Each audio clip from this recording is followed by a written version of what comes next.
I know how frustrating it is for you to go through all the process, having time to read, research about your visa application, having to go through all the mail, and unfortunately having your visa denied, especially if it's not the first time having your visa denied. For the same reason or for other reasons, it must be very frustrating, and I can understand. But how do you prevent your visa being denied again? That's what I will be discussing with you today on this episode. If you're yet to join the family, you know how we do it. Please do subscribe. I just want you to subscribe so that you can have access to this information that I'll be putting out there. So, welcome again to my YouTube channel.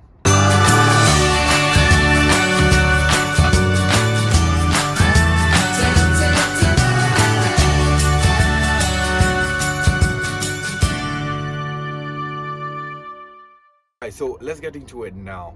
Mostly when people get denied or refused their visas, the very first thing they say is, "Oh, I don't know what happened. I answered the questions correctly. I answered them on time. I looked very confident. I had researched before going into this whole interview process, but unfortunately, I got it denied." And some people even think that the embassies may have a number of people that they want to give visas to during a particular space of time.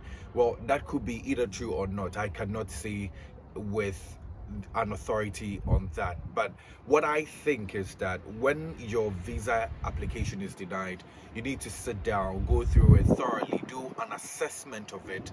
That would help you understand what went well, what was not done right, and then you can go in again. So today, let me just break it down for you. Mostly when your visa is denied, you know that they give you a sheet that explains every single thing to you. That sheet or the content on that sheet, I have read several ones, and I can say for sure that it doesn't really state emphatically what may have led to your denial, but at least it gives you that pictorial view of why you were denied, and that should help you in preparing for your next application.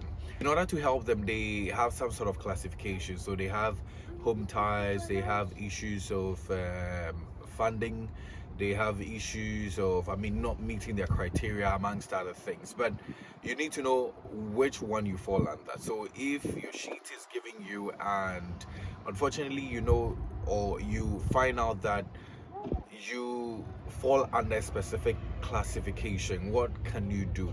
You need to read it, you need to understand it. Today I'll try and then break down some of them to you. So if you're told that your home ties were not strong, then it means that things that are binding you to your country of origin wasn't proving well, and that I've spoken to you about how you can prove your home ties well in some of my in my previous episodes before. So if you're here to take a critical look at it, maybe you can go back and do that. But let me just sum it up.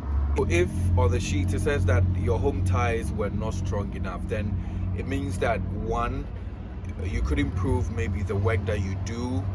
Two, you couldn't tell them the amount of money that you are taking at your workplace or how much you make with the job that you have stated to them. You may have told them that I do so and so job, but how much do you accrue from it?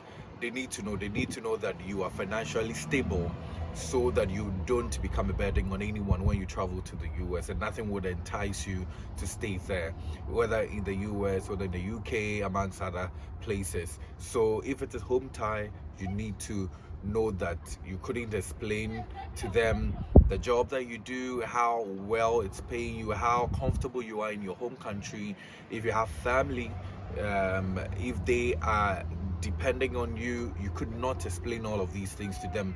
If you have properties, maybe you could not tell them enough. You could not tell them some concrete thing to let them believe that yes, these things are binding you back into your country, because obviously you are not traveling to overstay there, but you're traveling to for a particular reason. So you should be able to explain that to them. The others that they tell you that due to funding reasons. So if you're a student, for instance, and it says that funding issues, you should know that maybe the amount of money that is left for you to pay to your school, I mean, as part of tuition fee, accommodation, and all of that, they feel that you cannot pay that when you enter the US. And so that means that your funding is not, I mean, entirely great for them.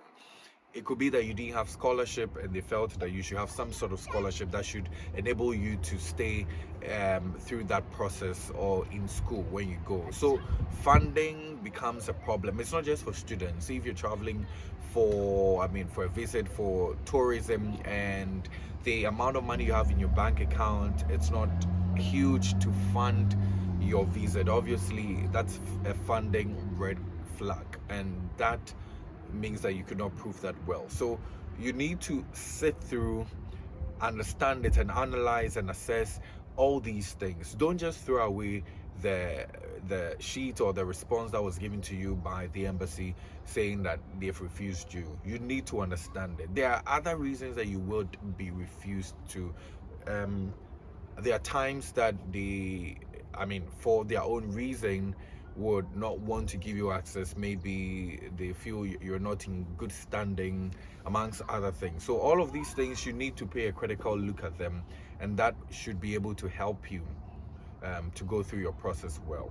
Once you're able to go through all of these things, I can tell you for a fact that you can go in there and you do so well. And that's because you may have been able to assess the situation well. You may have been able to analyze it and know your shortfalls, and I mean, try and then close in on all those loopholes, which if you do not seal them before you go back again, you would be refused again. So you should be able to understand all these processes so that you can be able to go in there again. There are times that you even get to the embassy, you get to speak to the interviewer. The very first question they ask you is, what has changed in your status? All they want to understand is, what was the reason for your refusal the other time, and has anything changed? Because if nothing has changed, then obviously you're going to be refused again. But if there's something that has changed, then they can now listen to it and assess and feel if they should give you that opportunity to go in there again. So please take time. Don't feel frustrated yet. Just sit down, go through every single thing that they've told you. If you need someone to explain them to you, you can try and get someone to explain. I mean, a lawyer can do a good job on that. If not a lawyer, I mean, people who have gone through the mail before can also explain them to you. But all I'm just trying to say is that don't just feel frustrated, and don't just say that because I've been bounced again, that it means that there's no opportunity for me. Okay. I hope that this has been insightful for you. And as I told you, if you're yet to join the family, please do join the family, okay? And let's keep sharing information. Thank you so much again, and I'll see you in my next episode.